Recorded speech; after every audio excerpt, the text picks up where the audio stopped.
जनों, वास्तविक उद्देश्य समस्त अयोध्या वासियों को राम का दर्शन कराना था कि राम दर्शन करके अपने जीवन का उद्धार करना। घूम घूम करके भगवान खेलते, सरयू जी के किनारे पहुंचे। अब गेंद में निर्णय लिया गया कि दो पक्ष होगा, एक इधर एक उधर। राम जी एक तरफ खड़े हो गए और कहा कोई मेरे विपक्ष में चले जाओ। जितने बालक थे सब के सब राम जी के पक्ष में आ गए। कहा राम जी के विपक्ष में कौन खड़ा हो सकता है? तो राम जी ने सोचा कि अब कोई तो विपक्ष में होना चाहिए, तब तो खेल की शुरुआत हो। लक्ष्मण जी की ओर देखा, इशारा किया, लक्ष्मण चलो विपक्ष में। लक्ष्मण जी ने कहा खेल खिलाओ या मत खिलाओ, मुझे खेलने से मतलब नहीं है, पर राम जी के विपक्ष में मैं कभी खड़ा नहीं हो सकता। राम जी के विरोध में ये लक्ष्मण कभी भी खड़ा नहीं होगा, मैं नहीं जाऊंगा। लक्ष्मण जी तो ऐसे हैं जो कभी कभी राम जी के प्रेम में उनके आज्ञा की अवहेलना भी कर देते थे। जब कोई नहीं गया, सब आ गए, सब राम जी के पक्ष में। अब भगवान को लग रहा है, भगवान ने कहा जब कोई विपक्ष में होगा ही नहीं तो खेल की शुरुआत कैसे होगी, हमें आनंद कैसे आएगा। आंखों में अश्रु भर करके रघुनाथ जी ने भरत लाल जी की तरफ देखा। भरत चलो विपक्ष में। भरत जी ने कुछ नहीं कहा और तत्क्षण राम जी की आज्ञा मान करके उनके विपक्ष में आकर के खड़े हो गए, सामने आकर के खड़े हो गए। जितने बालक इधर थे सबने कहा राम के विपक्ष में विरोध में खड़े हो। भरत तुम्हें पता है राम के विरोध में जो खड़े हो उन्हें नरक में जाना पड़ता है। भरत लाल जी के आंखों से अश्रु छलक पड़े। कहा अपने राम की प्रसन्नता के लिए, अपने भैया की प्रसन्नता के लिए यदि इस भरत को हजारों बार नरक में गिरना पड़े तो मैं गिरने को तैयार हूँ। यदि मैं विपक्ष में ना खड़ा हूँ तो मेरे भैया खेलेंगे नहीं, उन्हें प्रसन्नता नहीं होगी। उनकी आज्ञा के मैं अवहेलना कदापि नहीं कर सकता, इसलिए विपक्ष में भी खड़ा होना पड़ेगा। तो हो जाऊंगा। पर संकेत करके कहा भैया मैं आपसे कुछ बातें करना चाहता हूँ एकांत में, खेलने के पहले। ठीक है मैं विपक्ष में खड़ा हो गया। एकांत में जाकर के भरत लाल जी ने अपनी आंखों में अश्रु भर करके पूछा। भरत लाल जी पूछते हैं भैया ये बताओ जब सबको अपने पक्ष में रखे तो मुझे विपक्ष में जाने के लिए क्यों कह दिया? मुझसे कोई अपराध बन पड़ा है, मुझे विपक्ष में खड़ा क्यों कर दिया? भगवान राम ने गले से लगा लिया, भरत तुम्हारे समान कोई भाई नहीं हो सकता, तुम तो एक महान संत हो। मैंने ये सोचा कि यदि तुम मेरे पक्ष में रहोगे तो मैं तुम्हें ठीक से देख नहीं पाऊंगा, और यदि तुम विपक्ष में रहोगे तो जितनी देर तक ये खेल चलता रहेगा मैं भरत जैसे संत का दर्शन करके अपने नेत्रों को सफल करता रहूंगा, इसलिए मैंने तुम्हें विपक्ष में खड़ा किया। भरत लाल जी आंखों में अश्रु भर करके आए और कहा खेल प्रारंभ करो। खेल जैसे ही प्रारंभ किया राम जी ने पहले अपने चरणों से गेंद को मारा, और जैसे उस कंदूक को जोर से राम जी ने मारा वो गेंद लुढ़क करके सीधा भरत लाल जी के चरणों के पास पहुंचा। तो अब की बार भरत लाल जी ने उस गेंद को तीव्र वेग से, दोगुना वेग के साथ में अपने चरणों का प्रहार करके उस गेंद को जोर से मारा, एक तीव्र वेग के साथ। राम जी ने जितनी दूर मारा था उससे 2 गुना अधिक दूर वो गेंद चला गया। तो जितने बच्चे थे उन सब ने कहा कि देखो राम जी को हराने के लिए तीव्र वेग से गेंद मार रहा है भरत, राम जी को हराने के लिए इतने जोर से मार रहा है। भरत जी ने कहा हराने के लिए नहीं, मैं तो ये सोच रहा था कि जिसे राम ठोकर मार देंगे, जिसे राम ही ठोकर मार देंगे फिर उसे कौन पूछता है, इसलिए इतनी दूर चला जाए क्योंकि ये राम का ठोकर, राम ने जिसे ठोकर मार दिया फिर उसे दुनिया में कौन पूछेगा। चला जा, मेरी नजरों से दूर हो जा, जिसे राम ने ठोकर मार दिया उसे मैं क्या रख सकता हूँ। परंतु जब भरत लाल जी ने ठोकर मार दिया उस गेंद को तो मेरे राम जी ने दौड़ करके उस गेंद को पकड़ा और अपने हृदय से लगा लिया। अपने हृदय से लगा लिया उस गेंद को। भगवान राम की आंखों में अश्रु आए। बच्चों ने कहा, राम अब खेलना नहीं है क्या? गेंद को पैरों से मारना है, तुम हृदय से क्यों लगा रहे हो? राम जी ने आंखों में अश्रु भर करके कहा, इसे हृदय से इसलिए लगा रहा हूँ क्योंकि ये भरत के चरणों से होकर के आया है। भरत जैसे संत के चरणों का आश्रय पा करके जो आ गया हो, वो इतना निर्मल है, इतना निर्मल है कि अब उसे चरणों से ठोकर नहीं मारा जा सकता। उसे मैं हृदय में स्थान देता हूँ। जो भरत के चरणों में गिर जाए, राम उसे अपने हृदय में स्थान देते हैं, इसलिए मैं अपने हृदय से इसे लगा कर रखूंगा। अब इस गेंद को कभी चरणों की ठोकर नहीं लगेगी। और सारे बच्चे उछल पड़े, भरत भैया जीत गए, भरत भैया जीत गए, राम जी हार गए, राम जी हार गए। क्योंकि भरत भैया ने 2 गुने वेग से मारा था उस गेंद को। तो भरत लाल जी जीत गए। आज दोनों भाई सरयू के तट पर खड़े होकर के बच्चे तो उछल कूद मना रहे हैं, परंतु भरत भैया आ करके गले से लिपट गए, चरणों में जाकर के गिर पड़े और कहा, भैया ये जीवन भी एक प्रकार का खेल है, ये जीवन भी एक प्रकार का खेल है। आज तो बाल्यकाल में खेल खेल में आपने स्वयं हार करके आज मुझे जीत दिला दी। आज मैं जीत गया तो केवल आपके कारण, आपने मुझे जीत दिलाई है। और ये जीवन भी एक प्रकार का खेल है। पता नहीं जीवन में कैसे उतार चढ़ाव आएंगे। आज सरयू नदी के तट पर मैं आपको प्रणाम करके ये निवेदन कर रहा हूँ कि मुझे वचन दीजिए कि आज जिस प्रकार इस बाल्यकाल में आपने मुझे स्वयं हार करके इस गेंद के खेल में आपने मुझे जीत दिलाई है, ठीक उसी प्रकार जीवन के उतार चढ़ाव में, जीवन के खेल में कभी यदि आपका भरत हारने लगे तो भैया इस बात को याद रखना कि एक बार फिर से स्वयं हार करके जीवन के खेल में भी इस भरत को जिता देना। इस भरत को कभी हारने मत देना, क्योंकि भरत को एकमात्र राम का सहारा है, बाकी कोई भी नहीं। भाई बड़े ही आनंद के साथ खेलते हैं। कहीं भी उदाहरण देना हुआ है भाई का तो श्री रघुनाथ जी ने भरत लाल जी का ही उदाहरण दिया है। तुम मम प्रिय भरत ही सम भाई। हनुमान जी को गले से लगाकर यही तो कहते हैं।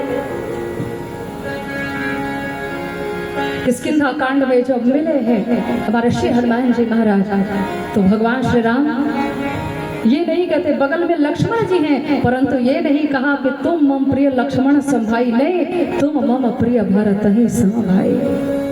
तुम भरत के समान प्रिय हो। तो भरत लाल जी के प्रति इतना स्नेह है रघुनाथ जी का। धीरे धीरे करके चारों भैया थोड़े और बड़े हुए हैं, यज्ञ पवित्र संस्कार करवा करके अब चारों भाई जो हैं चल रहे हैं गुरुकुल की ओर विद्या ग्रहण करने हेतु। गोस्वामी जी ने वर्णन किया,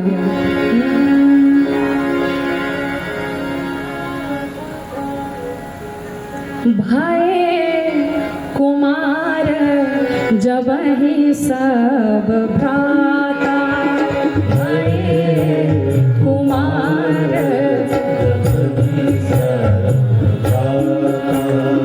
दीन जने गुरु पितु माता, जने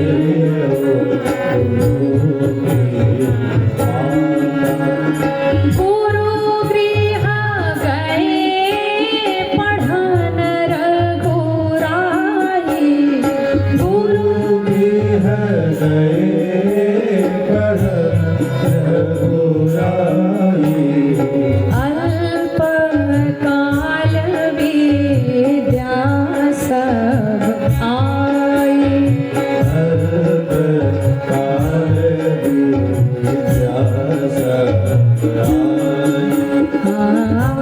आई। भय कुमार जब ही सब भ्राता, कुमार अवस्था को प्राप्त हुए, यज्ञ पवित्र संस्कार और इसके पश्चात भगवान पहुंचे हैं गुरुकुल में विद्या अध्ययन करने। बड़े ही अल्प काल में जो संपूर्ण जगत को पढ़ाने वाले हैं, सृष्टि करता है, पालन करता है, संहार करता है, क्या परमात्मा को पढ़ने की आवश्यकता थी? दुनिया वालों को केवल और केवल उपदेश किया, यदि तुम प्यासे हो तो तुम्हें चल करके कुएं के पास, नदी के पास जाना चाहिए। आज कलयुग में एक परंपरा चल पड़ी है कि हमारे बच्चे कष्ट नहीं करेंगे, गुरुजी ही कष्ट कर लेंगे। हमारे बच्चे गुरुकुल में नहीं जाएंगे, हमारे बच्चे गुरुजी के घर नहीं जा सकते विद्या ग्रहण करने, गुरुजी ही चले आए हमारे घर पे और घर पे बिठा करके बच्चे को शिक्षित करते, है ना। बच्चे को कष्ट नहीं होना चाहिए।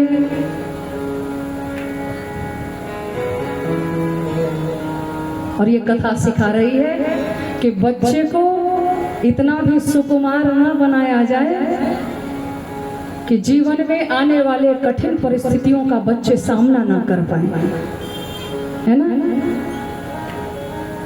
क्या श्री जानकी जी का अंग बहुत कठोर था? माँ जानकी के अंग, माँ जानकी का तन मन इतना कोमल, विचार कीजिए।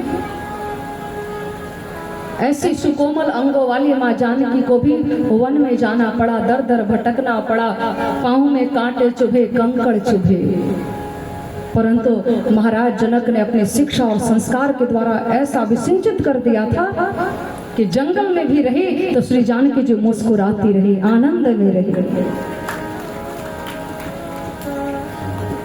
चेहरे पर कोई सिकन का भाव नहीं, कोई उदासी का भाव नहीं।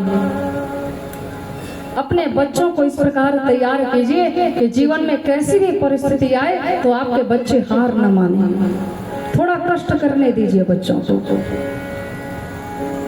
आजकल की मैया कहती है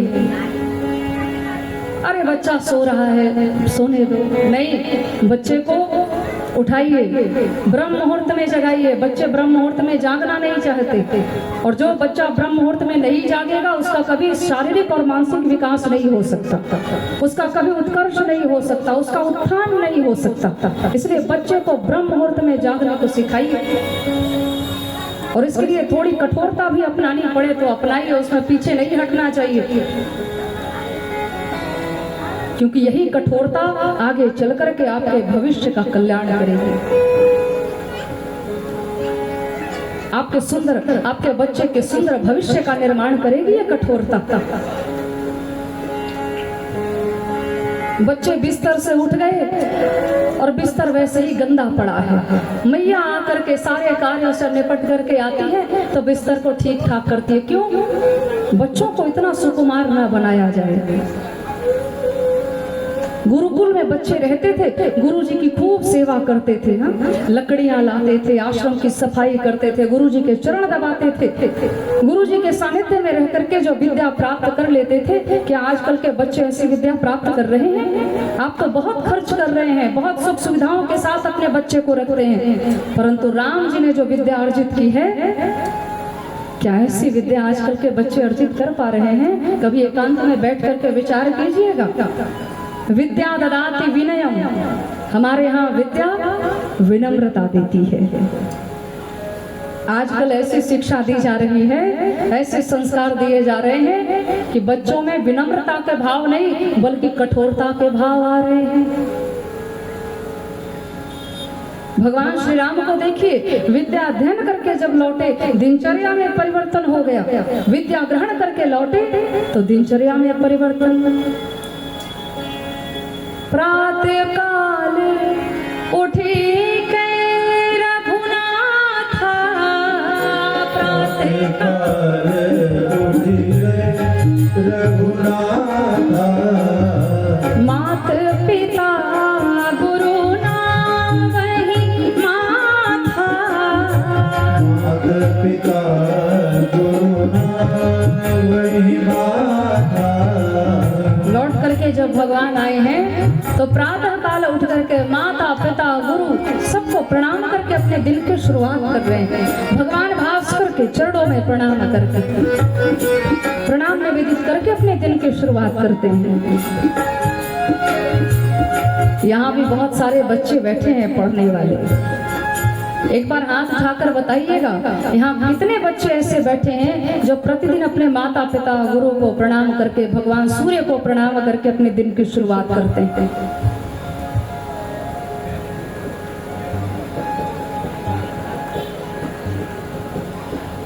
अब हालत खराब हो रही है, आज नहीं आते तो अच्छा था। चलो, बच्चों की संख्या तो नहीं है, हाथ की संख्या नहीं दिखाई पड़ रही है, कहीं पर भी हाथ नहीं उठ रहे हैं।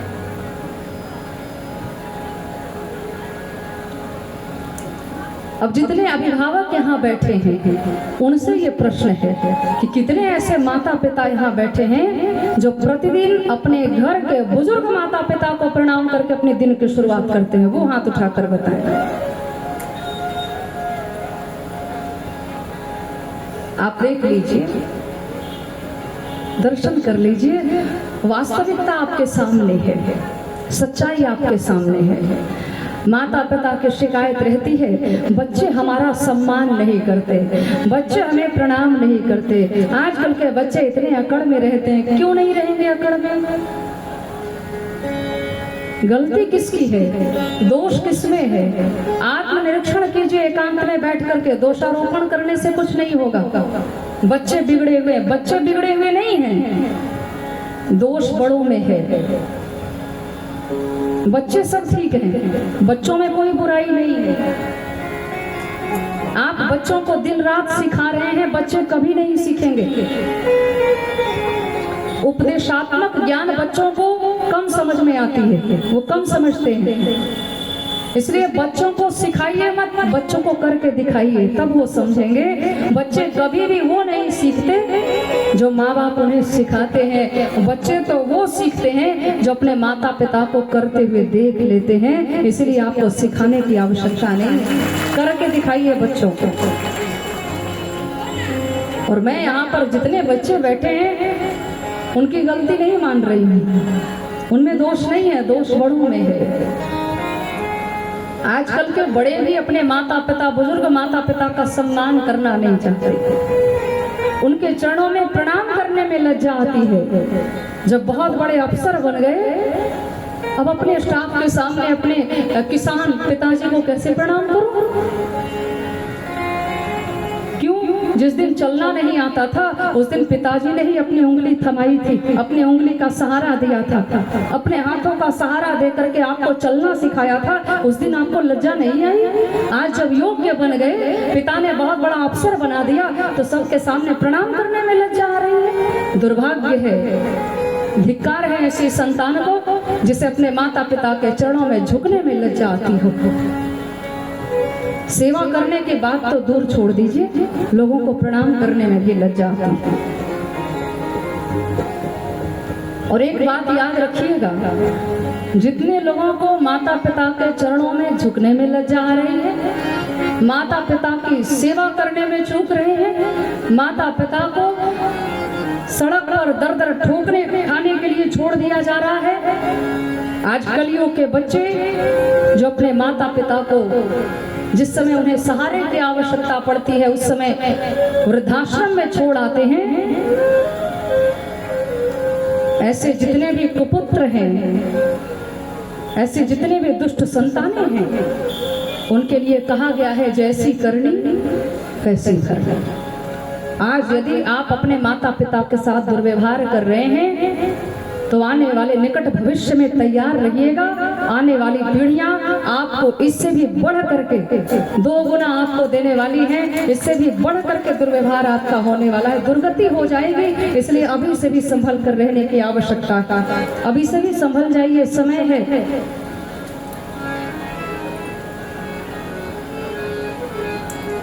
माताएं बड़े प्रेम से कहती हैं, जो भी पूछो बड़े आनंद के साथ उत्तर देती हैं। मेरे एक प्रश्न का उत्तर दीजिएगा, एक स्त्री के लिए सबसे बड़ा परमेश्वर कौन है? बोलिए, कौन है? पति है, पति परमेश्वर है। और उस पति को जन्म देने वाले कौन है? बोलिए, सास ससुर हैं। तो जो जिसने आपके परमात्मा को भी जन्म दिया हो वो तो भगवान से भी बढ़ करके है ना, उनका सम्मान तो भगवान से भी बढ़ करके होना चाहिए। उन्हें प्रणाम करने में लज्जा कैसे? विचार करो, एक वो माँ, एक पीहर की मैया जिसने जीवन दिया है, एक हमारे पीहर की मैया जिसने जीवन दिया, और दूसरे ससुराल में बैठी हुई मैया जिसने जीवन साथी देकर के हमारा संपूर्ण जीवन सुरक्षित कर दिया। क्या ऐसी माता का सम्मान नहीं होना चाहिए?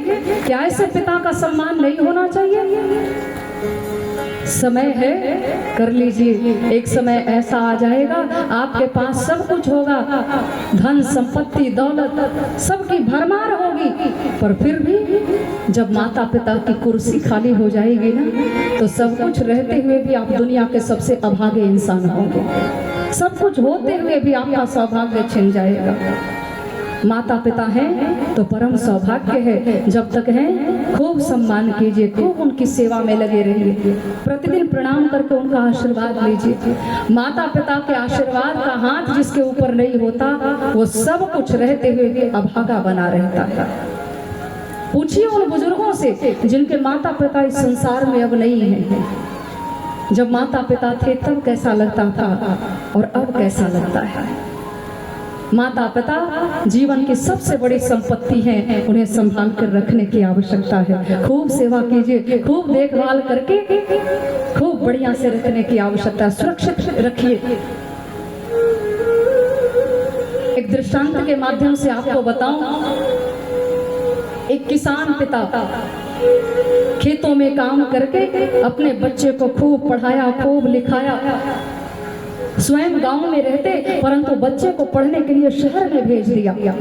बच्चा पढ़ लिख करके बहुत बड़ा अफसर बन गया, और बहुत बड़ा अफसर जब बन गया तो एक दिन पिताजी की बड़ी इच्छा हुई कि चल करके अपने बेटे को देख लूं। फोन पर तो बड़ा कहता रहता है कि हमारे आगे पीछे बहुत सारे स्टाफ हैं, घूमते रहते हैं, तो एक बार चल करके देखूं, मुझे बड़ा हर्ष होगा जब मैं देखूंगा कि मेरा बच्चा उस दिव्य कुर्सी पर बैठा है और सारे लोग उसकी सेवा में लगे हैं, तो मुझे बड़ा आनंद होगा। एक बार चलकर अपनी आंखों से देख तो लूं। वो किसान पिता वैसे ही चला, हवाई चप्पल पहन करके, धोती कुर्ता पहन करके, एक गमछा अपने कंधे पर रख करके चला और पहुंच गया सीधा मुंबई, जहां उसका बच्चा ऑफिस में कार्यरत था। किसी ने जाकर के उसके बेटे को सूचना दी, तुम्हारे पिताजी आए हैं गांव से। सूचना मिली तो कहा पिताजी को सीधा यहाँ लेकर के चले आओ, हमारे ऑफिस में लेकर के आओ। पिताजी जैसे ही आए तो बेटे का हृदय कमल खिल गया, आंखों में अश्रु भर गए। पिताजी आए हैं, बुलाया, चरण स्पर्श किया, बिठाया, और पिताजी की आंखों में भी अश्रु है। देखा चारों तरफ लोग लगे हैं उसकी सेवा में, कोई चाय लाकर देता है, कोई पानी लाकर देता है, कोई फाइल लाकर दे रहा है। देख करके उस पिता के हर्ष का ठिकाना नहीं रहा। उस पिता ने एक प्रश्न किया कि बेटा एक बात पूछो, एक प्रश्न का उत्तर दोगे? बेटे ने कहा हाँ पूछिए पिताजी। तो पिता ने कहा कि एक बात का उत्तर दो, एक बात बताओ, तुम तो बहुत बड़े अफसर बन गए, सब कुछ अच्छा हो गया, पर ये बताओ कि हम तुम दोनों में बड़भागी कौन है? मुझ में और तुझ में बड़भागी कौन? तो बेटे ने हंस करके जवाब दिया, जोर से ठहाका मार करके हंसा और कहा पिताजी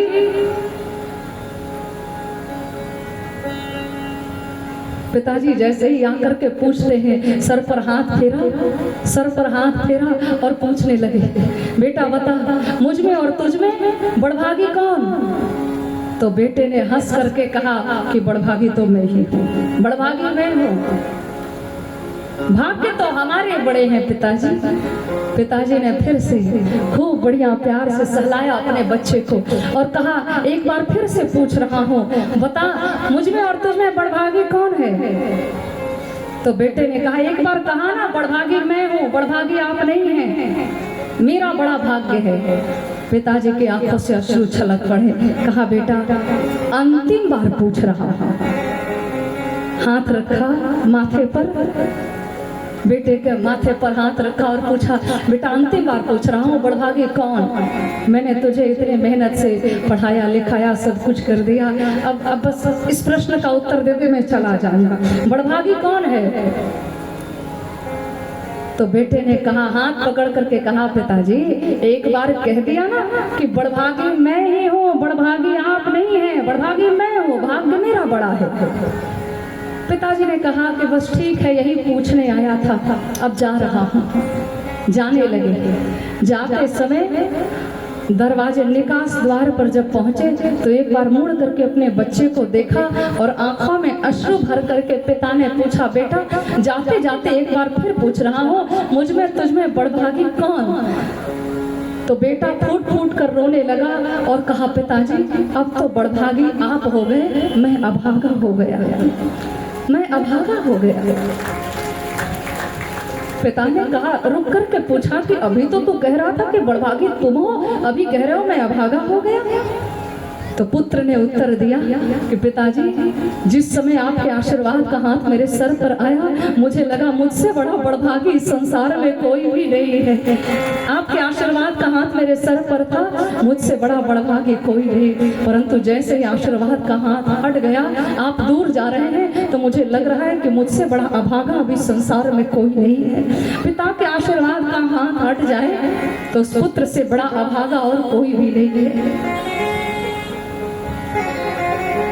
आप विचार करके देखिए, उस बेटे ने कितनी बड़ी बात कह दी।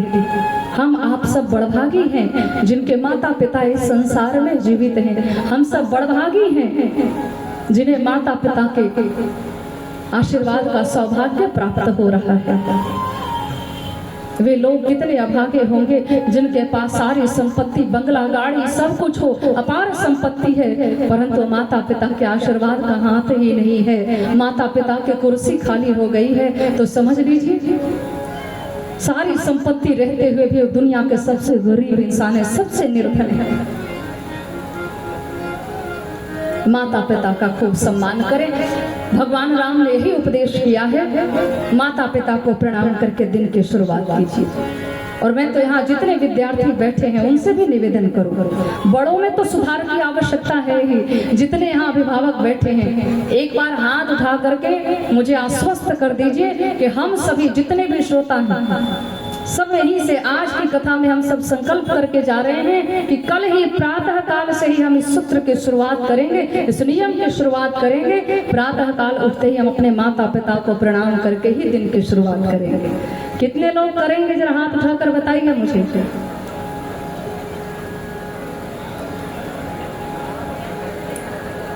कई लोगों का ये कहना होता है कि माता पिता जीवित ही नहीं है तो क्या करें। उनकी तस्वीर तो आपके पास होगी, उनकी तस्वीर को प्रणाम करके निकलिए। कितने लोग करेंगे हाथ उठाकर बताइएगा मुझे। बाकी जितने हाथ नीचे हैं वो क्या सोच रहे हैं, माता पिता ही प्रणाम कर लें आपको? माता पिता को प्रणाम करने में लज्जा आ रही है, दुर्भाग्य है आपका। यदि आपको लज्जा आती है तो ये बहुत बड़ा दुर्भाग्य है। इसे सौभाग्य में यदि बदलना चाहते हैं तो कल ही प्रातः काल उठ करके माता पिता को प्रणाम करके दिन की शुरुआत कीजिए। श्री राघवेंद्र सरकार ने संपूर्ण जगत को ये उपदेश किया। भगवान राम माता पिता के चरणों में झुके, गुरुदेव भगवान के चरणों में झुके, परिणाम क्या हुआ? परिणाम बदल कर रख देता है। सज्जनों, माता पिता के चरणों में राघव जी झुके तो आज पूरी दुनिया के लोग भगवान राम के चरणों में झुक रहे हैं। यही प्रणाम का परिणाम है। पूरी दुनिया आज राम जी के चरणों में नतमस्तक हो गई है। माता पिता का आशीर्वाद यदि मिल जाएगा तो जीवन के किसी पथ पर आपको कोई हरा नहीं सकता। हर पथ पर जिस ओर चलेंगे, जिस ओर बढ़ेंगे, आपको सफलता ही प्राप्त होगी। ये प्रणाम का परिणाम है। प्रतिदिन माता पिता को प्रणाम कीजिए। आप एक बार करके देखिए तो सही। अभी लग रहा है कि कैसे करूं, एक बार शुरुआत करके देखिए। निश्चित रूप से मैं व्यासपीठ पर बैठी हूँ और मेरा यह दृढ़ विश्वास है, मैंने अपने जीवन में प्रयोग करके देखा है। माता पिता के आशीर्वाद का हाथ यदि आपके सर पे होगा, आपको जीवन के किसी पथ पर कोई हरा नहीं सकता, आपको असफलता प्राप्त नहीं हो सकती। जिस ओर चलेंगे आपको सफलता मिलेगी, इसमें कोई संशय नहीं है। बहुत शक्ति है माता पिता के आशीर्वाद में, गुरुदेव भगवान के आशीर्वाद में बहुत क्षमता है।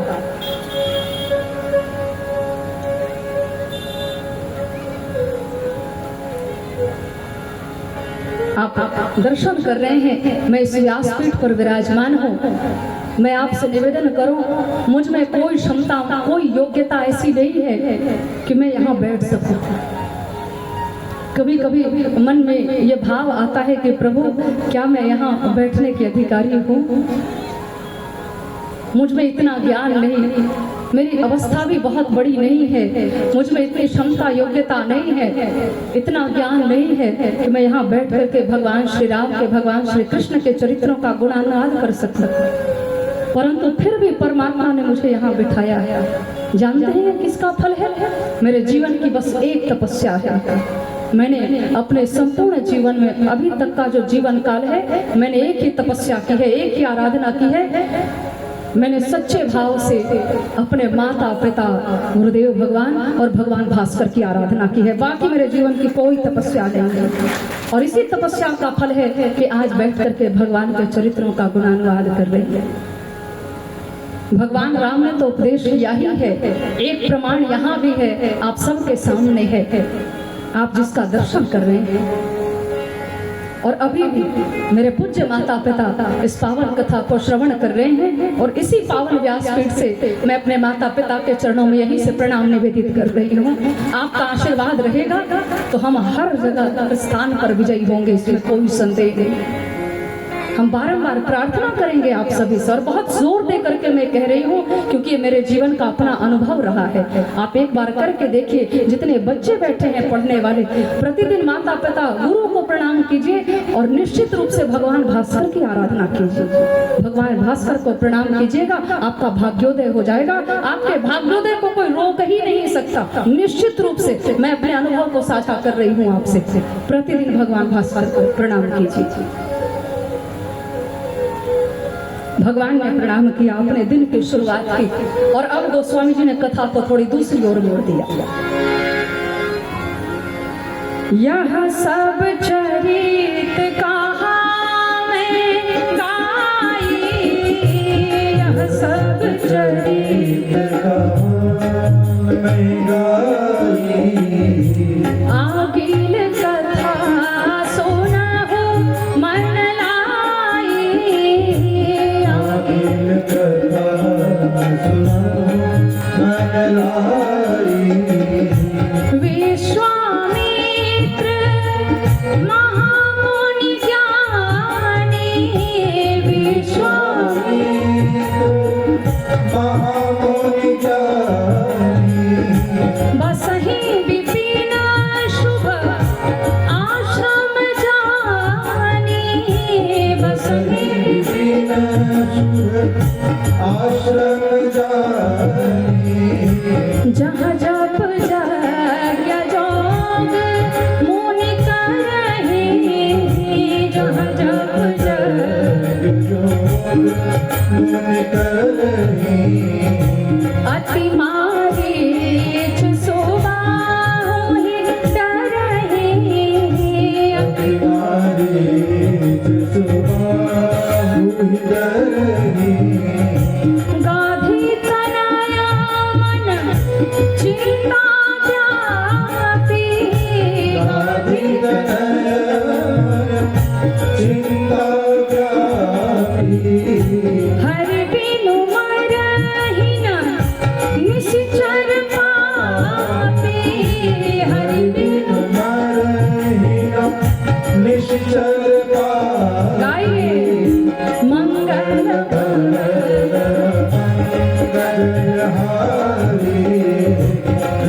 गोस्वामी जी ने कथा को अब दूसरी तरफ मोड़ दिया।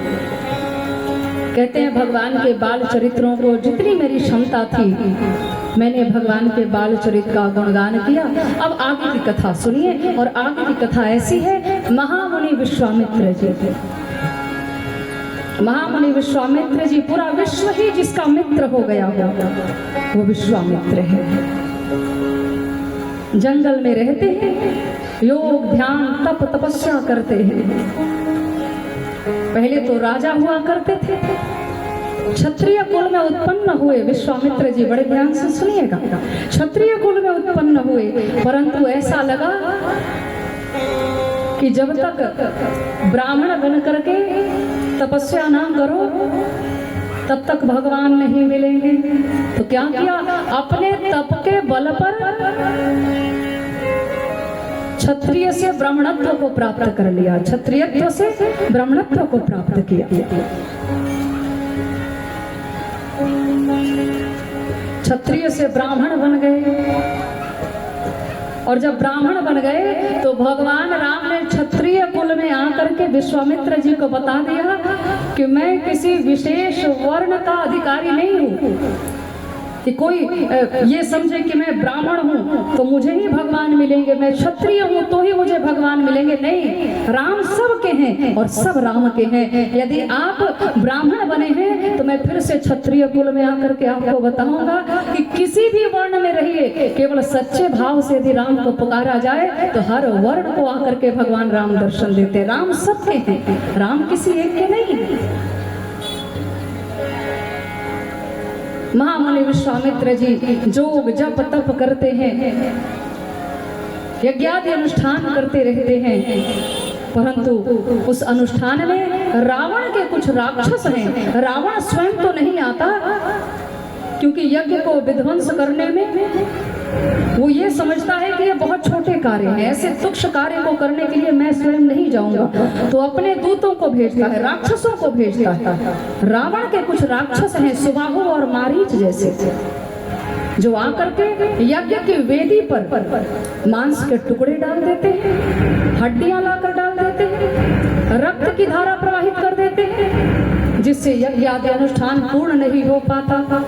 तो कहा गाधी तनय मन चिंता व्यापी।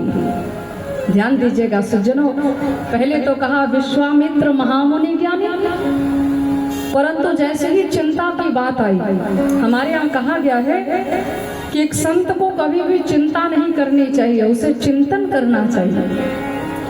राष्ट्र जब संकट में होता है ना तो एक संत को चिंता भी होती है।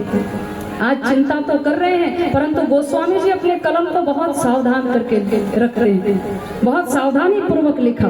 कहा नहीं, संत को चिंता नहीं करनी चाहिए, इसलिए यहाँ पर लिख दिया गाधी तनय मन चिंता व्यापी। यहाँ महामुनि नहीं लिखा कि महामुनि मन चिंता व्यापी, नहीं, गाधी तनय मन चिंता व्यापी।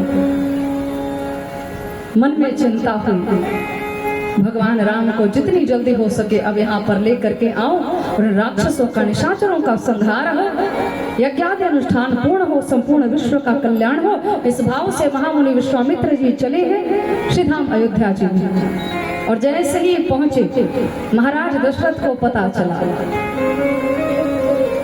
जैसे ही पता चला कि विश्वामित्र जी आ रहे हैं, ब्राह्मणों के समाज को लेकर के चले, ताकि जितने भी प्रजन हैं जब मैं मुनि का स्वागत करता रहूं तो वैदिक मंत्रोच्चारण चलते रहे, इसलिए ब्राह्मणों के समाज को लेकर के गए।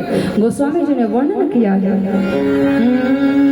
मुनिया गमन सुना जब राजा, मुनिया गमन सुना जब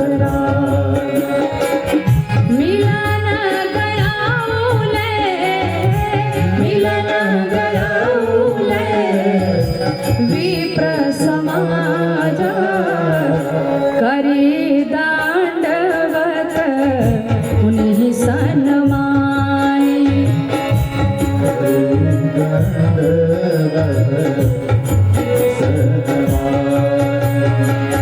करी दांडवत उन्हीं सन्मानी, निज आसन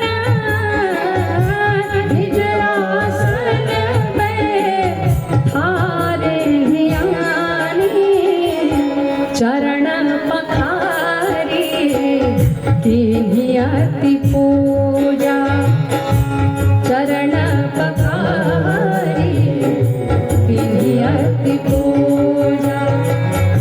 मौसम आजू, मौसम आजू, धन्य नहीं दूजा, चरण पखारी की अति पूजा।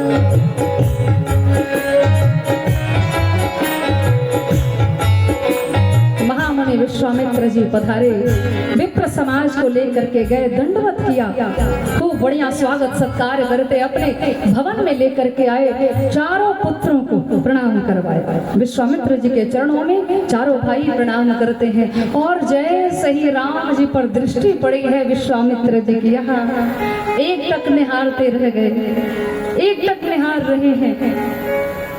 महाराज दशरथ ने सोचा, इतने ध्यान से क्या देख रहे हैं? कहा मुनिवर, इतने ध्यान से क्या देख रहे हैं? महामुनि विश्वामित्र जी ने अपने मन में कहा, हम देखे नहीं तो और क्या करें राजन? वो परम ब्रह्म परमात्मा हमारा पिता तुम्हारे घर में पुत्र बन करके अवतार ले चुका है, हम देखे नहीं तो और क्या करें? एक टक देखते रह गए और अब प्रणाम करवा करके बिठाया है, खूब बढ़िया आसन दिया, चरण प्रक्षालन किया, खूब बढ़िया भोजन करवाया। और भोग प्रसाद के पश्चात महाराज दशरथ ने आने का कारण पूछा था कि ही कारण आगमन तुम्हारा, हे मुनिवर क्या कारण है? आज अचानक हमारे दरवाजे पर कोई सूचना, कोई खबर नहीं, क्या बात है? कोई विशेष कारण है? आप कहिए, कुछ चाहिए? आप केवल कहिए, आप कहने में देर भले करेंगे, ये राजा लाने में देर नहीं करेगा। आप आदेश तो कीजिए। देखिए, व्यक्ति जब बहुत सुख में हो, जीवन में जब सुख की बाढ़ आ जाए तो भी बहुत सावधान रहने की आवश्यकता है, और बहुत दुख आ जाए तो भी बहुत सावधान रहने की आवश्यकता है। कभी भी अति सुख में कुछ ऐसी बातें मत कह दीजिए कि बाद में आपके परेशानी का कारण बन जाए। लोग बड़े ही सुख में होते तो भी वचन दे देते, हम आपके लिए ऐसा कर देंगे, चिंता मत कीजिए, दुख में भी हैं, हम आपके लिए ऐसा करेंगे। और जब समय आता है करने का तो लोग पीछे हट जाते हैं। महाराज दशरथ ने कहा, आप कहने में देर करेंगे परंतु राजा को लाने में देरी नहीं होगी। आप कहिए तो आदेश तो कीजिए, कहीं कारण आगमन तुम्हारा। और जैसे ही पूछा तो विश्वामित्र जी की आंखों में अश्रु आ गए। सामने में देखा, देखिए विश्वामित्र जी यहाँ बैठे हैं और एक और राम जी और लक्ष्मण भैया बैठे हैं, एक और भरत लाल जी और शत्रुघ्न लाल जी बैठे हैं। तो जैसे ही राम जी पर दृष्टि पड़ी, बगल में लक्ष्मण भैया पर भी दृष्टि पड़ गई। जैसे ही देखा तो विश्वामित्र जी ने विचार किया, लगता है कि लक्ष्मण जी छोटे भाई हैं, राम जी के बगैर नहीं रह पाते, यदि राम जी को ले जाऊं तो इनको भी साथ में ले जाना पड़ेगा। जैसे ही देखा तो देखते ही अपनी मांग को अपने सामने रखा।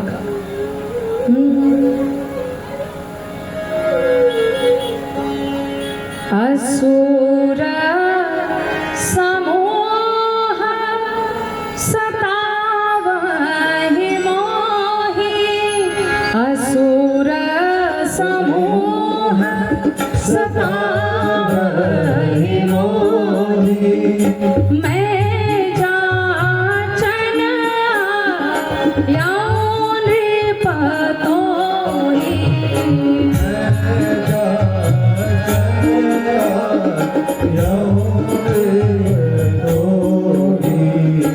अनुज समेत देहु रघुनाथा, अनुज समेत देहु रघुनाथा, निशिचर बध में हो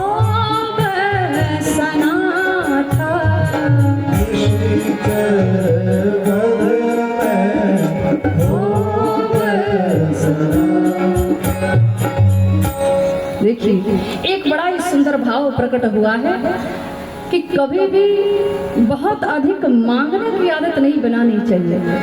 यदि आप बार बार किसी से मांगते ही रहेंगे तो आपके सम्मान में कमी आ जाएगी। प्रेम घटे नहीं तही कुछ मांगत। और कई लोगों की आदत होती है, यहाँ से मांग ले, वहां से मांग ले, पड़ोसी से मांग ले, रिश्तेदार से मांग ले, मांगते ही रहते हैं। सब कुछ है फिर भी मांग रहे हैं। मांगने की आदत को बदलिए। प्रयास कीजिए कि जितना हो सके हम देते रहें। देने की आदत बनाइए, मांगने की आदत को छोड़ने का प्रयास कीजिए। दिन रात मांग ही रहे हैं। भगवान ने राजा बना करके भेजा है फिर भी मांग रहे हैं। भगवान भी सर पीटते होंगे कि सब कुछ दे दिया फिर भी मांग ही रहा है। बेकार में इसे राजा बना दिया, इसे कटोरा पकड़वा देना चाहिए था, मांगता ही रहता था। मांगने वाले भक्त से भी भगवान बहुत खुश नहीं होते, जो केवल मांगते ही रहते। प्रभु बंगला दे दो, गाड़ी दे दो, परिवार में ये नहीं है, वो नहीं है, वो सुख नहीं है, निरोगी काया दे दो, आज कूलर नहीं है ये दे दो, फ्रिज नहीं है ये दे दो, सुख सुविधाएं दे दो। जानते हैं बिहारी जी के मंदिर में जब ऐसे मांगने वाले भक्त जाते हैं ना, जो दिन रात मांगने की लंबी लिस्ट लेकर के जब जाते हैं तो बिहारी जी भी कहते हैं, गोस्वामी जी पर्दा लगाओ जल्दी, कहां से आ गया मांगने वाला। दिन रात मांगता ही रहता है, जब देखो तब मांगता रहता है। प्रयास ये करना चाहिए कि हम भगवान से भी ना मांगे। भगवान के सामने भी खड़े होकर के केवट भैया की भांति कहिए, अब कछु नाथ न चाहिए मोरे, दीन दयाल अनुग्रह तोरे। आपने जितना दे दिया है वही बहुत है रघुनाथ जी, इतना भी किसी को नहीं मिलता है। जिस हाल में रहिए, जहाँ रहिए, प्रसन्न रहने की आदत रखिए,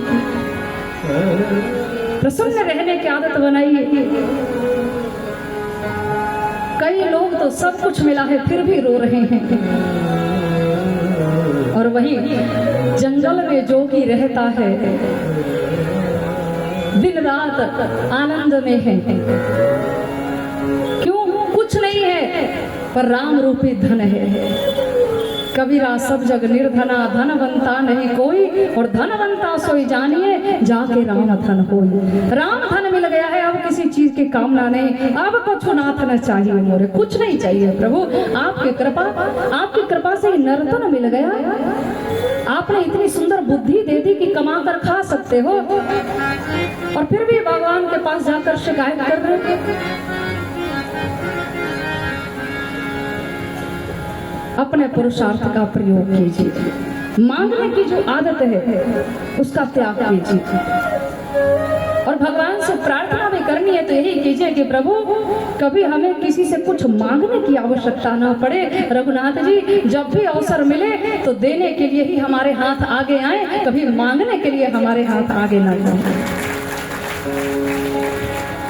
संसार वाले क्या दे सकते हैं? कुछ नहीं दे सकते। मांगना भी हो ना, वैसे तो भगवान से भी नहीं मांगना चाहिए, क्योंकि बार बार यदि आप मांगते ही रहेंगे तो भगवान को भी लगता है कि ये कुछ करने वाला नहीं है, बस केवल मांगने आ गया है। श्री ठाकुर जी सब जानते हैं किसे किस चीज की आवश्यकता है, वो अंतर्यामी है, वहां मांगने की आवश्यकता नहीं है आपको। आप देखिए, दर्शन कीजिएगा। महामुनि विश्वामित्र जी का परिचय देते हुए गोस्वामी जी ने लिखा है, विश्वामित्र महामुनि ज्ञानी, वो महामुनि हैं, परंतु जब मांगने का मन बना लिया और अयोध्या जी में पहुंच गए तो महा को हटा दिया गोस्वामी जी ने और लिख दिया। क्यों? क्योंकि ये मांगने आए हैं यहाँ, तो लिखा मुनि आगमन सुना जब राजा। अब महा हट गया, केवल मुनि बच गए। और जब खुल करके मांग दिया है कि अनुज समेत देहु रघुनाथा, तब गोस्वामी जी ने लिख दिया कि अब ये मुनि भी नहीं है, क्योंकि भारतीय ऋषि परंपरा कहती है कि भारत के साधु कभी मांगते नहीं हैं, और ये मांग रहे हैं, इसका मतलब है कि अब ये मुनि नहीं है, ये ब्राह्मण है। विप्र वचन नहीं कहे वो विचार, अब ये मुनि भी नहीं, अब ये ब्राह्मण है। जैसे ही कहा अनुज समेत देहु रघुनाथा, ऐसा लगा मानो किसी ने महाराज दशरथ के हृदय पर वज्र प्रहार कर दिया हो। बार बार कहने लगे, मुनिवर, हे विप्रवर, आपने मांगा तो है, आपको पता भी है, चौथे फन पायम सुतचारी, चौथे पन में आकर के 4 पुत्रों की प्राप्ति हुई है। चौथे पन पायम सुतचारी, विप्र वचन नहीं कहे को बिचारी। आपने मांगा तो है, माना कि आपका मांगने का अधिकार है, परंतु मांगने वाले को इस बात का ध्यान रखना चाहिए कि मैं जो मांग रहा हूँ, क्या अगला व्यक्ति देने में सामर्थ्यवान है। आप सब कुछ मांग लीजिए, ये राजा हंसते हंसते अपने प्राणों को न्यौछावर कर देगा, अपने प्राण देने को तैयार है, परंतु जीवन रहते मैं अपने राम को नहीं दे सकता। सब कुछ दे दूंगा, परंतु मैं अपने राम को नहीं दे सकता। कह दीजिए कि आपने जो मांगा है वो झूठ है, एक परिहास किया था, कह दीजिए। आप अपनी मांग वापस ले लीजिए, मैं नहीं दे सकता। मैं पूरा ये अवध राज्य आपको सौंपने को तैयार हूँ। मैं जंगल में चला जाऊंगा, सन्यासी बन जाऊंगा, अपनी 3 रानियों को लेकर 4 पुत्रों सहित वही जंगल में रहूंगा। राम का मुख देख देख करके, राम के मुखड़े को निहार करके अपना संपूर्ण जीवन बिता लूंगा, परंतु राम के बगैर ये जीवन नहीं रह पाएगा मुनिवर। इसलिए मेरे राम को मुझसे दूर ना किया जाए। बारंबार निवेदन कर रहे हैं, राम ही यदि चले जाएंगे अयोध्या से, तो फिर अयोध्या में कोई मंगल नहीं होगा। राम तो मंगल करने वाले हैं, अमंगल का हरण करने वाले हैं। अयोध्या की शोभा ही राम से है, और जिस अयोध्या जी में राम ही ना हो, अयोध्या में सारी संपत्ति होगी, ऐश्वर्य होंगे, परंतु राम ही चले जाएंगे तो अयोध्या की शोभा समाप्त हो जाएगी। मुनिवर, सब कुछ मांग लीजिए। मांग हो भूमि धेनु धन कोषा, सर्वस देव आज सहरोसा। आप यज्ञ करते हैं ना, आपको भूमि की आवश्यकता होगी, जितनी भूमि है हमारी सब ले जाइए, दान कर देता हूं। आप ऋषि हैं, आप मुनि हैं, आप यज्ञ करते हैं, आपको गाय के दूध की आवश्यकता पड़ती होगी, जितनी गैया है गौशाले में सब ले जाइए। राम में भी 2 अक्षर है, हमारे यहाँ जितनी भी वस्तुएं 2 अक्षर की हैं, मैं सब देने को तैयार हूँ, सब ले जाइए। सोना चाहिए ले जाइए, सोना चांदी, भूमि, गाय, सब देने को तैयार है। जितना कोष है सब खाली कर दीजिए, ले जाइए सब, सारा धन लुटाने को तैयार हूँ, परंतु राम रूपी धन को ये राजा नहीं लुटा सकता। क्यों? मान मिले, धन मिले, पद मिले, प्रतिष्ठा मिले, सब कुछ मिले जाए माटी में, परंतु जीवन से यदि राम ही चले जाएं तो फिर सब धन मिल जाए माटी में। फिर वो धन किस काम का है जब राम ही हमारे जीवन में नहीं है। राम के बगैर कुछ नहीं चाहिए, राम हो बाकी कोई धन ना मिले कोई बात नहीं, मैं राम रूपी धन को नहीं लुटा सकता। चरणों में गिर कर एक चक्रवर्ती सम्राट जो इंद्र के दरबार में जाए तो इंद्र भी अपना आधा सिंहासन खाली कर देते हैं, ऐसे चक्रवर्ती सम्राट महाराज दशरथ महामुनि विश्वामित्र जी के चरणों में गिर करके गिड़गिड़ा रहे हैं। भगवान राम के प्रेम में ऐसे विभोर हुए हैं राजा, गिर करके कहते हैं,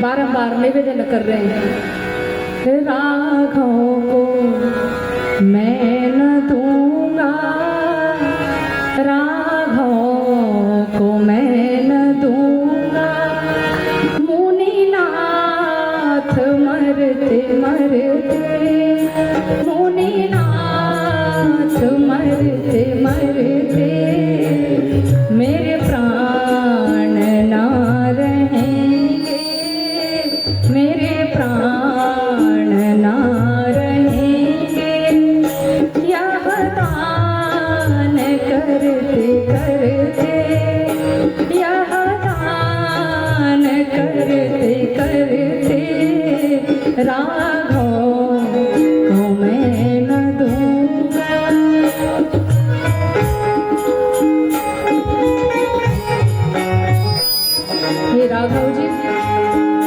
चैन तुमसे है, करार तुमसे है, चैन तुमसे है, करार तुमसे है, मेरी जिंदगी की बहार तुमसे है।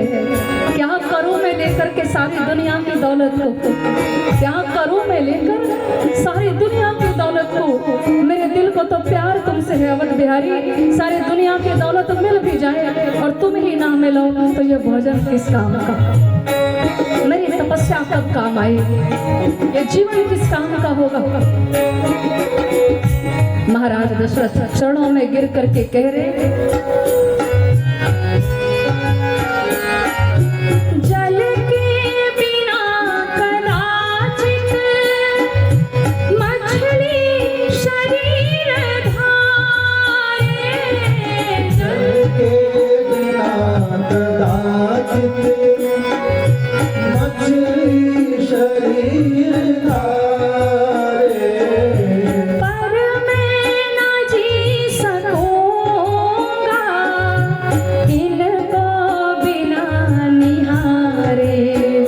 कौशिक सिहर रहे हैं, कौशिक सिहर रहे हैं, मेरे अंग डरते डरते, मेरे अंग डरते डरते, राघव तो मैं न दूंगा।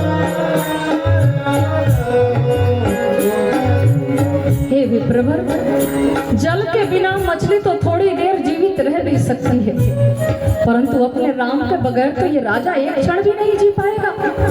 मैं नहीं जी सकता अपने राम के बिना। आप मेरी परिस्थिति को समझिए, मेरी विवशता को समझिए। मैं सब कुछ दे सकता हूँ, अपने राम को नहीं दे सकता। और आप विचार कीजिए, किसी का विवाह हो और तुरंत उसे पुत्र की प्राप्ति हो जाए तो उस पुत्र पर उतना अधिक कोई लेकर चला भी जाए खेलने के लिए तो उतनी बेचैनी नहीं होती, परंतु विवाह के 25 वर्षों के बाद, 26 वर्षों के बाद, 30 वर्षों के बाद यदि किसी को पुत्र की प्राप्ति होती है, एक क्षण के लिए भी वो आंखों से ओझल होता है तो माता पिता की चिंता बढ़ जाती है। चौथेपन में आकर के 4 पुत्रों की प्राप्ति हुई। वैसे तो सारे पुत्र मुझे प्रिय हैं, परंतु राम की बात करो तो राम देत नहीं बनत गोसाई। महाराज बार बार निवेदन कर रहे हैं,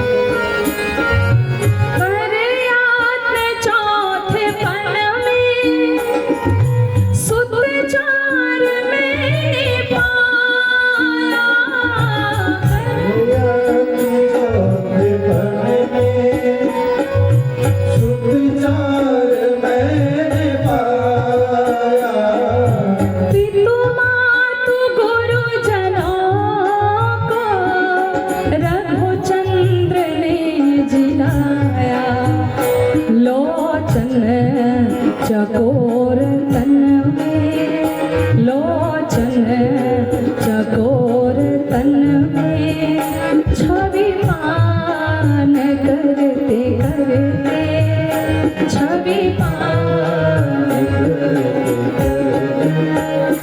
राघव को मैं न दूंगा।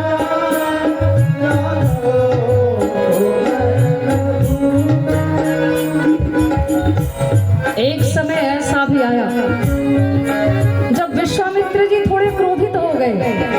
कहा राजन, मैं तो बहुत विश्वास लेकर के आया था और तुमने कहा भी कि आप कहने में देर करेंगे, मैं लाने में देर नहीं करूंगा। मुझे विश्वास हो गया था कि मैं जो मांगूंगा तुम तत्क्षण ला करके दे दोगे, सौंप दोगे, परंतु मुझे क्या पता था। अरे तुम्हारे यहाँ की रीति है प्राण जाए पर वचन न जाए, तुम अपने वचन से पीछे हट रहे हो। कोई बात नहीं, नहीं देना है मत दो, मैं जा रहा हूँ। परंतु एक राजा के दरबार से एक ऋषि आज हाथ पसार करके मांग रहा है, फिर भी उसे नहीं मिला, वो खाली हाथ लौट रहा है। याद रखना, पूरे विश्व के कल्याण के लिए मैं मांगने आया था। नहीं दोगे कोई बात नहीं। और जब क्रोधित हो गए तो फिर से चरणों को पकड़ा महाराज दशरथ ने और कहने लगे,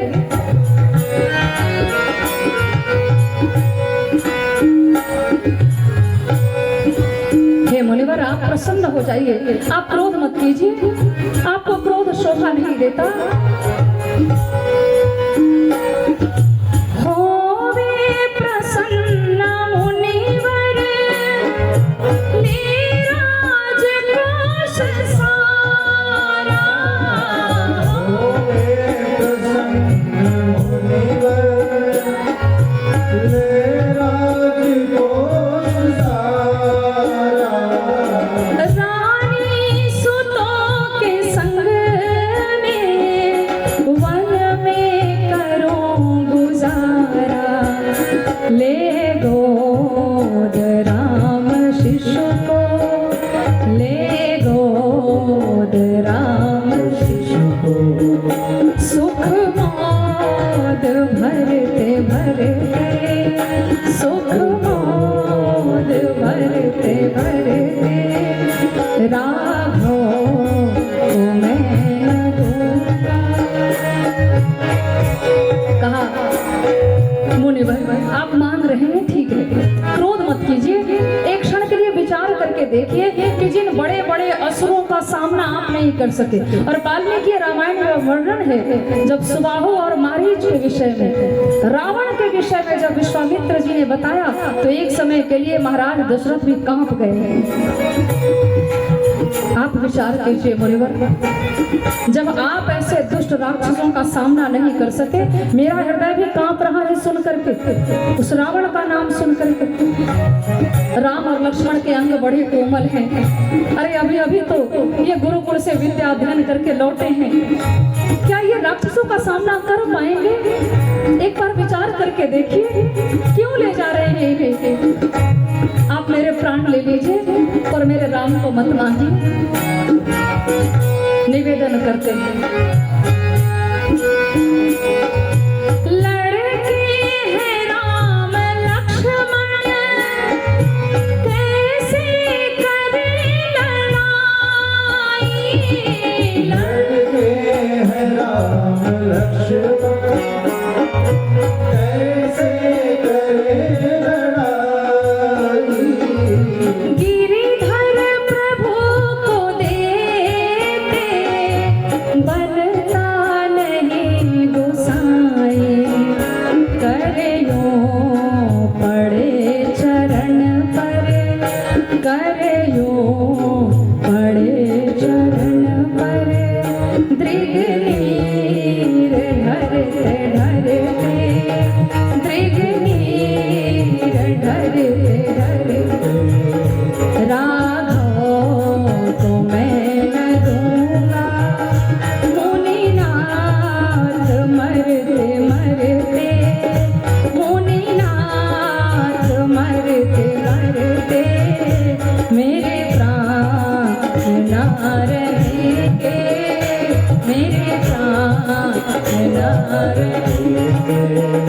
यह दान करते करते, यह दान करते करते, यह दान करते करते। राघव को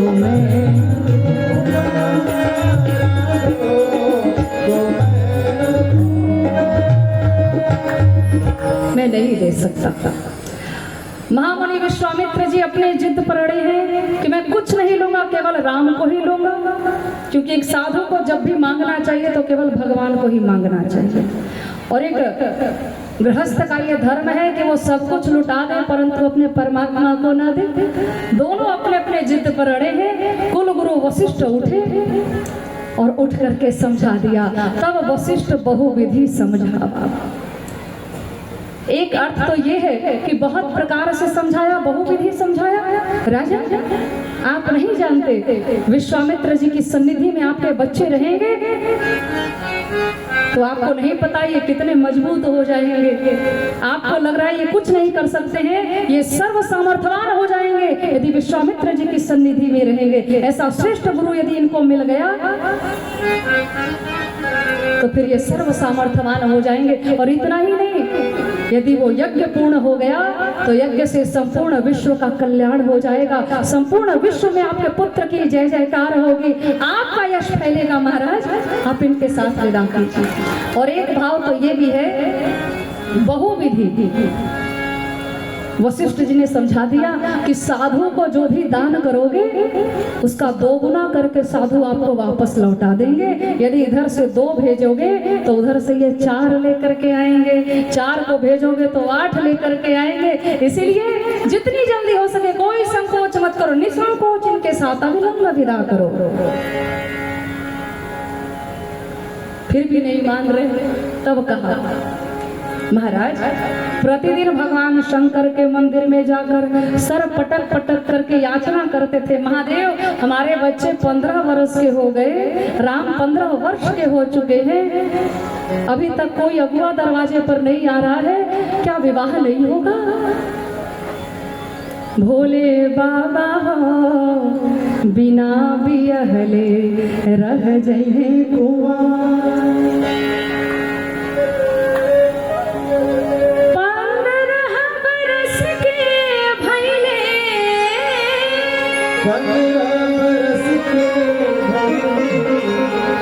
15 बरस के भइले चारों ललनवा, हाँ जी चारों ललनवा, भोले बाबा हो बिना बियहले रह जाइए कुंवार। भोले बाबा हो बिना बियहले रह जाइए कुंवार। भोले बाबा हो बिना बियहले रह जाइए कुंवार, रह जाइए कुंवार। प्रतिदिन याचना करते थे कि क्या कुंवारे रह जाएंगे हमारे बच्चे? अगुआ आकर के दरवाजे पर बैठे हैं, ले जाएंगे तब ना उधर से लेकर आएंगे, जितनी जल्दी हो सके विदा कर दीजिए। अब बहू लाने की विधि जब समझाई तब कहा अच्छा गुरुदेव ये आपकी बात ठीक है, बहू आ जाएगी। हाँ एक निवेदन करना चाहता हूँ, एक पुत्र पर उसके पिता से अधिक उसकी माँ का अधिकार होता है। एक बार जाकर के कौशल्या से भी पूछ आवे और तब इनके साथ में विदा करने को तैयार। विश्वामित्र जी को लगा कि पिता का स्वभाव तो वैसे ही इतना कठोर होता है, जब पिताजी ने देने में इतनी देर लगा दी, इतनी रोटी बेलनी पड़ी हमें। परंतु कौशल्या अम्बा के पास जाकर के जैसे ही राघव जी ने कहा माँ मैं जा रहा हूँ, मुझे आशीर्वाद दो। मैया ने पूछा कहाँ जा रहे हो? कहा एक जोगी बाबा आए हैं उन्हीं के साथ जा रहा हूँ, वो मुझे ले जाने आए हैं। इतना सुनते ही कौशल्या अम्बा को भगवान श्री राम के जन्मोत्सव के वो दिन याद आ गए जब भगवान शंकर ज्योतिष का रूप लेकर के राजमहल में आए थे और उन्होंने भगवान श्री राम के चरणों की रेखाएं, हस्त रेखाओं को देख करके बता दिया था कि भैया ये बालक जो है बड़ा तेजस्वी है, विलक्षण प्रतिभा का है, ये बालक बड़ा होगा, विद्या अध्ययन करके लौटेगा तो एक जोगी बाबा आएंगे, तुम्हारे बेटे को ले जाएंगे और फिर बहू रानी आएगी, पांव भी दबाएगी। जैसे ही कौशल्या अम्बा ने सुना जोगी बाबा आ गए हैं, कहा राम अविलंब जितनी जल्दी हो सके मेरा संपूर्ण आशीर्वाद तुम्हारे साथ है, जाओ जहाँ जा रहे हो, जिस कार्य के लिए जा रहे हो तुम्हें हर क्षेत्र में सफलता प्राप्त हो, ऐसी तुम्हारी मैया का आशीर्वाद है। परंतु जितनी जल्दी हो सके तुम चले जाओ, देर मत करो, जितनी जल्दी जाओगे उतनी जल्दी बहू आ जाएगी घर में। बहू लाने की जो प्रसन्नता एक माँ के हृदय में होती है, एक सास के हृदय में इतनी प्रसन्नता क्यों? घर में बहू आ जाएगी, बाद में भले बहू मार के कपारे फोड़ देगा, परंतु प्रसन्नता का भाव जो होता है घर में बहू आएगी तो बड़ा आनंद होगा। कौशल्या अम्बा ने कहा चले जाओ। दोनों भाई चले हैं, सरयू नदी पार भये और उधर आगे जब पहुंचे, आश्रम के समीप पहुंचने ही वाले थे, उधर से ताड़का जो है दौड़ती हुई आई। ताड़का जैसे ही आई हुंकार करती हुई, गर्जना करती हुई, लक्ष्मण जी ने तुरंत अपना धनुष्मान सीधा कर लिया। राम जी ने कहा नहीं नहीं स्त्री पर हाथ नहीं उठाना, लक्ष्मण नीचे कर लो, ये स्त्री है, ये अबला है। विश्वामित्र जी ने कहा राम ये अबला नहीं है, यही पहले इसी बला का नाश करो, इसे छोड़ना मत, मार दो। और गोस्वामी जी ने वर्णन किया, एक ही बाण प्राण हरि, एक ही बाण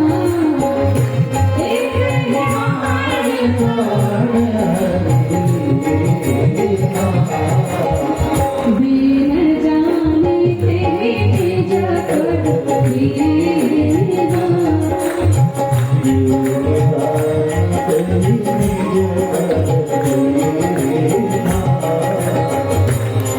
आज भगवान ने एक ही बाण से ताड़का का संहार किया, एक दिव्य ज्योति निकली और भगवान के चरणों में समा गई। निज पद मेरा व्यवहार अच्छा है, परंतु न जाने कौन से गुण पर दयानिधि रीझ जाते हैं। अपने चरणों में स्थान दे दिया। भगवान आगे बढ़े, महामुनि विश्वामित्र जी के यज्ञ को पूर्ण करने के लिए सुरक्षा में जुटे हैं दोनों भाई। और जैसे ही यज्ञ का धुआं उठा है, वैसे ही सुबाहु मारीच अपनी सेना के साथ आए।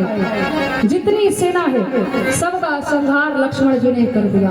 और अब की बार जब सुबाहु आया है, भगवान राम ने पूछा, क्यों आए हो, क्या कर रहे हो? तो कहा, मैं यज्ञ को विध्वंस करने आया हूँ। राम जी ने पूछा, यज्ञ विध्वंस क्यों कर रहे हो? सुबाहु ने कहा कि यज्ञ को विध्वंस कर देना ही हम राक्षसों का धर्म है। भगवान राम ने कहा, यदि यज्ञ को विध्वंस कर देना तुम राक्षसों का धर्म है, तो यज्ञ को विध्वंस करने वाले का संपूर्ण विनाश कर देना, उसको विध्वंस कर देना, ये राम का परम धर्म है। आज मैं तुम्हें छोड़ने वाला नहीं। और भगवान ने अपने तरकस से बाण निकाले और सुबाहु का संहार कर दिया। मारीच को बिना फल का बाण मारा, 100 योजन पार जा करके गिरा। क्यों? मारीच से अभी आगे काम लेना है, इसलिए छोड़ दिया कि मृग बन करके आएगा, सोने का मृग बनना है इसे। यहीं पर मार दूंगा तो राम कथा यही समाप्त हो जाएगा। अभी इससे काम लेना है, बिना फल का बाण मारा और यज्ञ को पूर्ण किया है। जनकपुर की ओर प्रस्थान करते रास्ते में माँ अहिल्या का उद्धार किया। जनकपुर में भगवान का प्रवेश हुआ है। इस पावन कथा को हम आप कल श्रवण करेंगे। कल श्री ठाकुर जी का मंगलमयी विवाह भी है। कल 1 घंटे कथा देर तक चलेगी, क्योंकि कल विवाह उत्सव है भगवान का, है ना? शहनाइयाँ बजेंगी, बधाइयाँ बजेंगी, मिठाइयाँ बटेंगी, खूब आनंद आएगा हम आप सभी को। कल हम सब मिल करके गाएंगे क्या? आवध के दुलरुआ दुल्हा, आवध के दुलरुआ दुल्हा, मिथिला में अइले हो, मिथिला के अनुपम छवि के, मिथिला के अनुपम छवि के, देखते लो भइले हो, मिथिला के अनुपम छवि के, मिथिला के अनुपम छवि के। अइले ता चंदा बन के, अइले ता चंदा बन के, चकोर बन गइले हो, मिथिला के अनुपम छवि के, मिथिला के अनुपम छवि के, देखते लो भइले हो, मिथिला के अनुपम छवि के, मधुर मधुर नाम सीताराम सीताराम, मधुर भगवान जनकपुर पहुंचे हैं, विश्राम कर रहे हैं। आज कल धनुष भंग और भगवान का मंगलमय विवाह। एक प्रार्थना करूंगी आप सभी से, जितने हमारे श्रोता बंधु हैं, अब तक आप थोड़े विलंब से पहुंचे, कोई बात नहीं। कल कथा जब प्रारंभ होगी तो जनकपुर की जो यात्रा है भगवान की, भगवान जनकपुर में पहुंच चुके हैं। पुष्प वाटिका प्रसंग, धनुष भंग और फिर भगवान का मंगलमयी विवाह, तो बहुत सारे ऐसे सुंदर सुंदर प्रसंग हैं। यदि आप वंचित रह गए तो फिर बाद में आपको बड़ा पश्चाताप होगा कि हम पहले क्यों नहीं चले गए थे। तो मैं चाहती हूँ आपको पश्चाताप ना करना पड़े। कल की कथा में आप ठीक 2:45 बजे आकर के यहाँ विराजमान हो जाइए, प्रयास कीजिएगा। मेरी प्रार्थना है, हाथ जोड़ जोड़ करके मैं निवेदन कर रही हूँ, अब तक आप विलंब से पहुंचे कोई बात नहीं, कल कथा आराम से चलेगी और बड़े आराम से सबको सुनना भी है, क्योंकि हम मिथिलांचल क्षेत्र में बैठ करके भगवान के विवाह की कथा गाएंगे तो बड़े आनंद के साथ। अभी कल भरपूर व्यवस्था रहेगी, तो आप सभी लोग खूब आनंद के साथ पधारिए। जितनी माताएं बहनें हैं एकदम खूब बढ़िया लाल पीले वस्त्र में पधारिए, विवाह वाली साड़ी निकालिए और खूब आनंद के साथ सभी लोग आए, मंगल गान करेंगे। इधर वाले जितने हैं, जैसे साले साहब के विवाह में खूब बढ़िया वस्त्र पहनते हो ना, बन ठन कर तैयार होते थे, वैसे ही कल राम जी के विवाह में प्रभु श्री सीताराम जी का मंगलमय विवाह होगा। आप सभी खूब बढ़िया कुर्ता धोती वाले भी खूब बढ़िया धोती कुर्ता पहन करके आए, एकदम सफेद कुर्ते में, क्योंकि विवाह में बुजुर्ग की भी आवश्यकता है। यदि संभव हो तो पीली धोती में पधारिए तो और भी आनंद आएगा, है ना।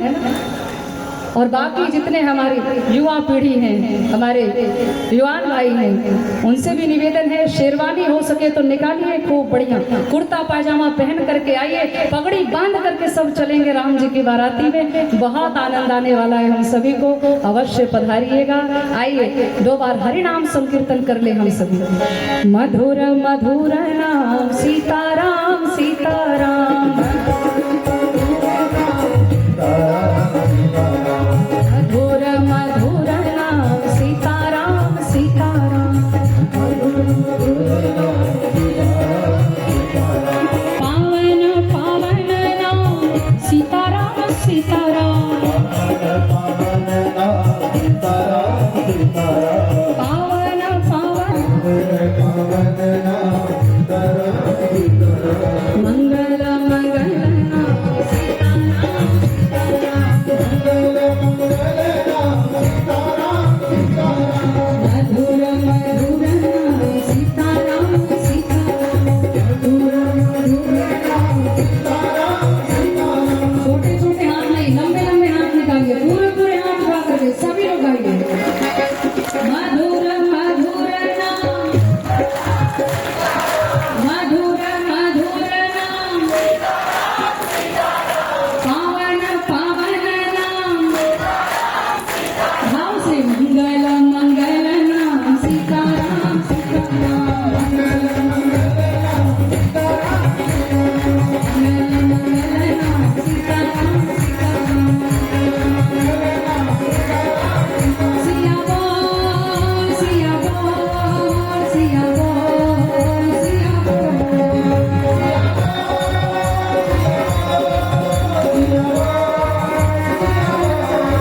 हरि बोल हरि बोल हरि बोल हरि बोल,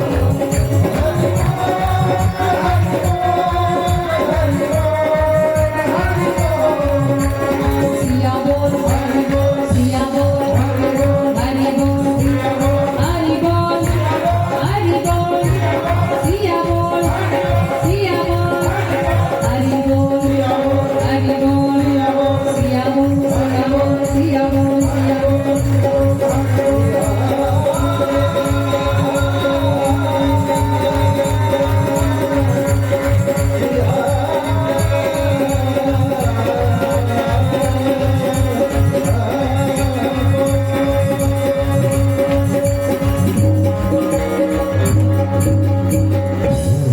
बोलिए सियावर रामचंद्र भगवान की, पवन सुत हनुमान, सनातन वैदिक धर्म की, भारत माता की, गौ माता की, बोलिए आज के आनंद की। ओम नमः पार्वती पते हर हर महादेव। एक निवेदन कर दो, अपनी वाणी को विश्राम करने से पहले मैया जो खड़ी हो गई हैं, बड़े ध्यान से सुनिएगा। इतनी देर तक बैठी थी, तपस्या तो कर लिया, और तपस्या का फल जब भगवान देने वाले हैं तो उठ करके जा रही है सब। अरे जो झोली लेकर के आई हो उसे भर करके जाओ, खाली हाथ मत जाओ, आरती प्रसाद लेकर ही यहाँ से प्रस्थान करेंगे। एक निवेदन है, कल भगवान का विवाह उत्सव है, जितनी माताएं हैं उन सभी से कुछ चाहिए। कितनी माताएं देने को तैयार है, जरा हाथ उठाकर बताइए। बस आप परेशान न होइए, हमारे लिए नहीं लाना है, आपको अपने लिए लेकर के आना है, इसलिए सभी लोग लेकर के आइएगा। हमें नहीं चाहिए, आपके आशीर्वाद से सब कुछ है और आपका आशीर्वाद मिल जाएगा तो मुझे लगेगा कि मुझे सारी संपत्ति मिल गई। आपका आशीर्वाद ही मेरे लिए सबसे बड़ी संपत्ति। मेरे कहने का भाग ये है, कल जब राम जी का पावन विवाहोत्सव होगा, प्रभु श्री सीताराम जी के पावन विवाहोत्सव में श्री किशोरी जी जब जाएंगे माँ भवानी से प्रार्थना करने, माँ गिरजा से निवेदन करने, प्रार्थना करने, पूजन करने, तो हम जितने भी यहाँ पर महिलाएं हैं वो सभी श्रृंगार की सामग्री अपने आंचल में रख करके माँ भगवती का पूजन करेंगे। आप जितनी माताएं बहनें हैं सभी से निवेदन है, अपने साथ में श्रृंगार की सामग्री, अपने लिए वस्त्र लाना चाहती है वो भी लेकर के आइए और ला करके यहाँ पर आपको चढ़ाना नहीं है, अपने पास में रखना है, अपने आंचल में लेकर के इस पूरी कथा को श्रवण कीजिएगा। माँ भगवती का पूजन करेंगे सब मिल करके और फिर यहाँ प्रणाम करके वापस अपने साथ अपने घर लेकर के जाइएगा। दूसरे दिन स्नान करके उसी श्रृंगार की सामग्री को अपने शरीर पर धारण करके माँ भगवती से प्रार्थना कीजिएगा कि माँ मेरा सौभाग्य अखंड हो जाए। हम यही से प्रार्थना करेंगे कि जैसे श्री किशोरी जी का सौभाग्य अखंड हुआ है, जितनी माताएं बहनें यहाँ बैठी हैं सभी का सौभाग्य अखंड हो। माथे की लाली ऐसी बनी रहे, ये माथे की बिंदियां चमचमाती रहे, हाथों की चूड़ियां खनकती रहे, पैरों की पायल खनकती रहे, ऐसी मंगल कामना प्रार्थना हम करेंगे। कितनी मैया लेकर के आएंगे? हाँ, सबको लेकर के आना है, क्योंकि आपको अपने लिए लेकर आना है। मैं बार बार निवेदन कर दूं, आप लेकर जो भी आएंगे यहाँ चढ़ाना नहीं है, आपको अपने साथ लेकर के जाना है और अपने शरीर पर उसे धारण करना है। मेरी विशेष प्रार्थना, कल आइए श्रृंगार की सामग्री और इधर वालों को भी लेकर आना है, मिठाई लेकर अवश्य आइएगा, क्योंकि भगवान का विवाहोत्सव है। सब मिल करके मिठाई खाएंगे, बधाई गाएंगे, आनंद मनाएंगे। आप सबको भी बढ़िया से भोग प्रसाद बनाकर लेकर के आना है और बिहारी जी को अर्पण करना है। आइए, हमारे अध्यक्ष महोदय कुछ सूचना लेकर के आए हैं। हम आप सब कल फिर मिलेंगे भगवान के पावन विवाहोत्सव की कथा के साथ। तब तक के लिए आप सभी को हृदय तल की गहराइयों से सादर जय सिया राम, जय श्री कृष्णा, हर हर महादेव।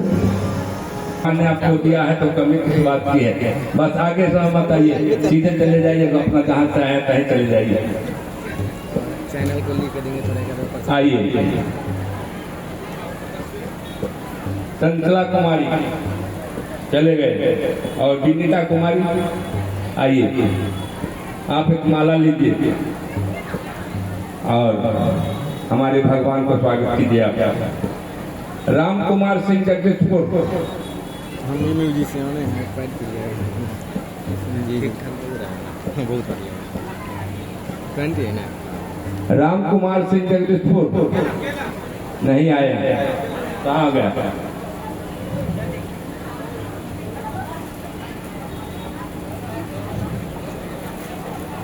देखिए, राम जी का बंदर सब यही सब है, यही सब हमारे बहुत मदद किया है।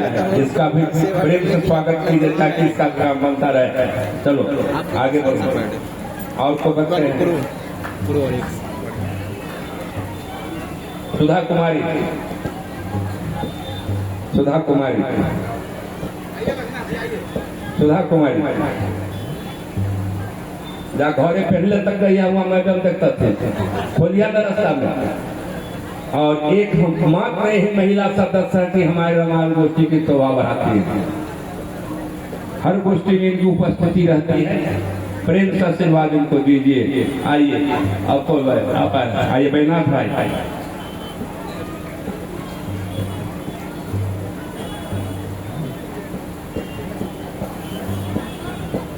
अनोद कुमार राय, चलिए बढ़ी तो जाइए। अनोद कुमार राय, वो कहाँ से आया? उनके साथ आया है, ठीक है। अच्छा अच्छा, राम सुधार ठाकुर गोराई, राम सुधार ठाकुर गोराई, कामेश्वर शर्मा आइए। देखिए, भूल चूक होती रहती है, हमारा भी दिमाग कोई कंप्यूटर नहीं है जो सेट हो गया तो हो गया।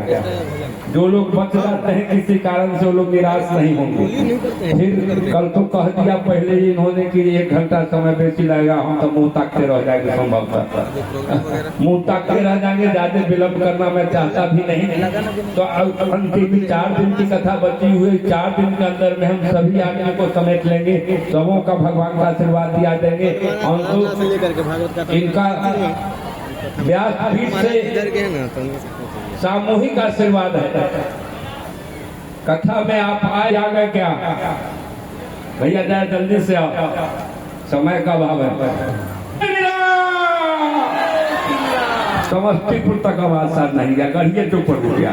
जोर से बोलिए जय श्री राम, जय श्री राम। धन्यवाद। देखिए इस बार हम सरियाती जनक दुलारी की आरती बिहारी की,